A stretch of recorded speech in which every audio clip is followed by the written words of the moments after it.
Good evening. Tonight we have 5 creepy wartime ghost stories. With so many fatalities surrounding war over the last several years, it should come at no surprise that there has been so many ghost sightings or tales. However, tonight I intend to share with you 5 of the most creepy and chilling wartime ghost stories I came across. Remember to like and comment if you enjoyed, and please subscribe if you're new. Anyway, without further ado, let's begin. Number 1. One former Navy serviceman recounted his chilling experience while he was living aboard a barge in Norfolk in 1999. He and another crew member shared a fondness for World War II history, so his friend gave him a strange book. It was about the Nazis trying to find and use occult artifacts to help them win the war. He writes, "For those not overly religious, the Spear of Destiny was the spear used by the Roman soldier Longinus to pierce the side of Christ during the crucifixion. The myth went that anyone that possessed Longinus' spear would hold godlike powers. The Nazis were crazy enough to believe in that stuff. One night he was reading the book before going to bed. It was a chapter about Reichsfuhrer Heinrich Himmler, who led an archaeology team for the SS during the war. After that, he put the book under his pillow and fell asleep. Later that night, he awoke to the sound of slow, heavy footsteps walking through the bunks in the dark. Once the footsteps passed him, he recounted, all of a sudden, the curtains to my rack began to blow in towards me, and I can't even describe the cold that accompanied it. It was as if freezing wind was howling in upon me, and I could feel my jaw lock tight, my teeth instantly becoming a solid block of ice that froze and fused together. I grew up in Michigan and had never known such a cold in all my life. I tried to cry out as the cold pierced me deeply to the core, like 10 million frozen needles stabbing me all at once. It was truly indescribable." He heard the footsteps pass by him again, and the door to the sleeping compartment open and close. Everything returned to normal. He gave the book back to his friend the next day and told him what happened. The friend laughed it off, but a few weeks later, he experienced the exact same thing. So what does this service member think was responsible for his eerie encounter? He writes, "Had it been the conniving former chicken farmer Heinrich Himmler, head of the dreaded SS, or could it have been someone even more foul and loathsome? The evil spirit of Adolf Hitler himself, exacting a little payback scare on 2 active duty US servicemen, the grandson of the men that had helped defeat his military machine. We can only guess." Number 2. This story comes from Reddit user Igloo444. Their grandfather was a member of the British Army and was stationed in a remote village in the Swiss Alps during the winter of 1943. The village quickly got snowed in and all the telephone lines were out. The roads were blocked and the whole battalion was just stuck in the Swiss Alps for the entire winter. Most of the villagers only spoke German, and most of the troops only spoke English. So when the troops were out at the local bar one night and a man began yelling, "Where?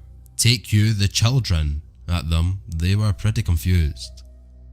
They rounded up a translator and took the man back to the base, where he told them that since their arrival, several small objects had gone missing: a tarp, some wood, an axe-like weapon called a halberd, and then the children started disappearing.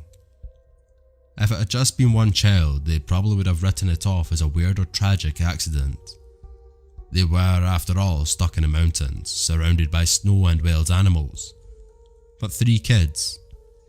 Yeah, that's weird. So Igloo444 writes, the captain told the villagers that he would continue to look into the matter, and that he would begin sending some of his men to patrol the streets each night looking for whoever or whatever was the culprit behind all the strange thefts and abductions. Later that night, Private Reginald disappeared from the barracks. Disappearing children was one thing, but a grown man? It seemed unlikely that an animal, even a wolf, could have taken down a healthy, full-grown man on its own. Naturally, rumours began to surface that there was some sort of monster living in the mountains that came down at night to feast on the occupants of the village. So they keep doing nightly patrols. One night, the grandfather and a few other soldiers see a person standing outside the windows of a darkened house, peering into it. They shout for the figure to stay put. Instead, it takes off running. They gave chase, and eventually it jumped into a hidden cave and began shooting at them. They returned fire, and when the shooting stopped, they investigated. They found Reginald in the cave, dead, surrounded by 7 half-eaten children. Number 3. In Colmar, France, a young woman experienced something strange in the summer of 1991. Her family had just moved into a new house and she found a hole in the wall of the attic. Through the hole, she could see another room, but as far as she could tell, it had no door. She felt something strange coming from the hole but didn't investigate. Later, she went back with a flashlight and saw something. There was a young man sitting on the floor, his knees against his chest. His arms were crossed on his knees, like he was hugging himself. He turned his head towards them and smiled. We bolted out of the room and went to the storage room. My heart was pounding. I was out of breath. I first thought that it was a real person, but he had no colour. It was like a 3D dark shadow, and we never heard any footsteps. My friend refused to admit that we had saw a ghost, and we never talked about it. My grandmother learnt later that our house was a clandestine printing office during World War II. The owners printed slogans against the Germans, but I think that there was something else in that house. I believe that the secret room was used to hide people. Number 4. One father took a trip through France with his family. He wanted to visit Normandy and see a few sights from World War II. His daughter was 7 years old at the time, and he says that she had, at that point, never been exposed to any history about World War II and didn't know what either side's uniforms looked like. After they returned home, things got a little odd. He writes, "Over the past year, my daughter has often spoke of things or men that she saw looking at her, pointing guns at her, and following her while we were in the bunkers and around Normandy area.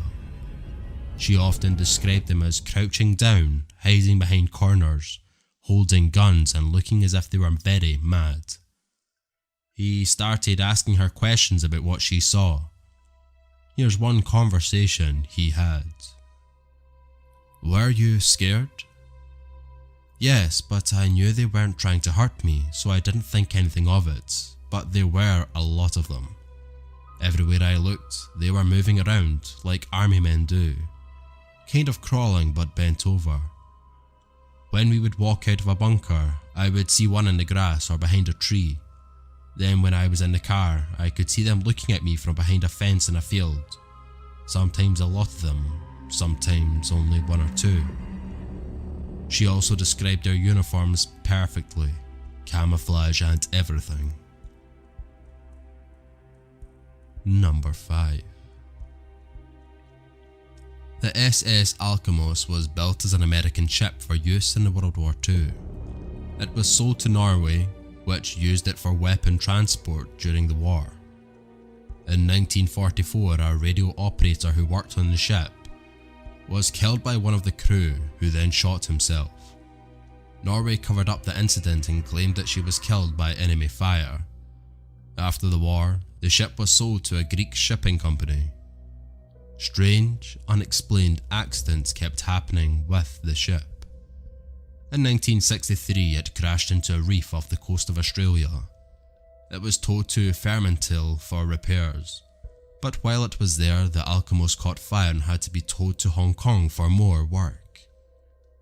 It had barely left Fermantil when the tow line snapped and it ran aground. The tow company couldn't get it unsunk, so they left a caretaker on board until something could be done.